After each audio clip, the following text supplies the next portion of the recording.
quelles sont les différentes formes de dons? Le don numéraire, c'est-à-dire le don d'argent. Le don en nature, c'est le don de marchandises. Et le don de compétences, c'est-à-dire qu'une personne donne de son temps afin d'exécuter des tâches spécifiques. C'est le bénévolat. Mais alors, quels sont les avantages de déclarer les dons? Si vous souhaitez demander aux entreprises de vous épauler dans vos projets, n'hésitez plus à avancer les propos suivants pour les convaincre. L'avantage fiscal, une réduction de 60% du montant du don, quel que soit le régime fiscal, dans la limite d'un plafond de 5 pour 1000 du chiffre d'affaires annuel. L'avantage commercial, il permet, dans certains cas, d'approcher de nouveaux clients par l'intermédiaire de la publicité entraînée par le don.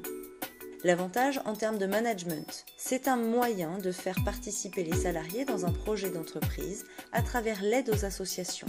Cette implication commune des salariés permet ainsi de développer une culture d'entreprise. Et l'avantage en termes de formation.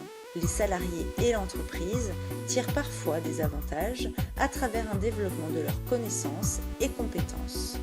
Lorsque l'association propose la pratique d'un sport amateur, que sa gestion est désintéressée et qu'elle ne fonctionne pas au profit d'un groupe restreint de personnes, alors elle peut, selon l'article 200 du Code général des impôts, délivrer des reçus ouvrant droit pour les adhérents à une réduction d'impôt de 66%. L'avantage fiscal est octroyé aux dons désintéressés. Attention, en aucun cas votre cotisation annuelle ne vous ouvre les droits à une réduction d'impôt. Enfin, pour les bénévoles, l'avantage est octroyé aux frais de route engagés par les bénévoles dans l'intérêt de l'association et renonçant expressément à leur remboursement.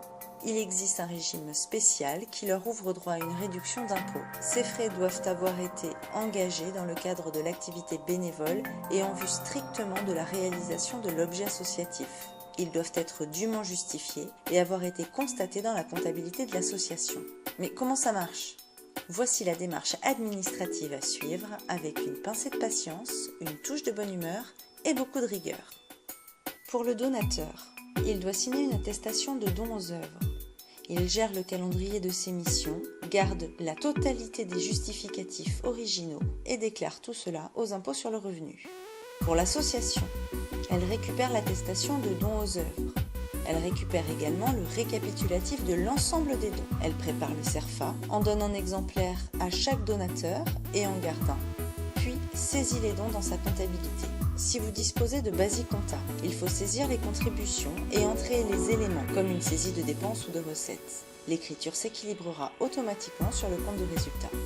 Si vous utilisez un autre logiciel, il vous faut faire une opération diverse en fin d'exercice.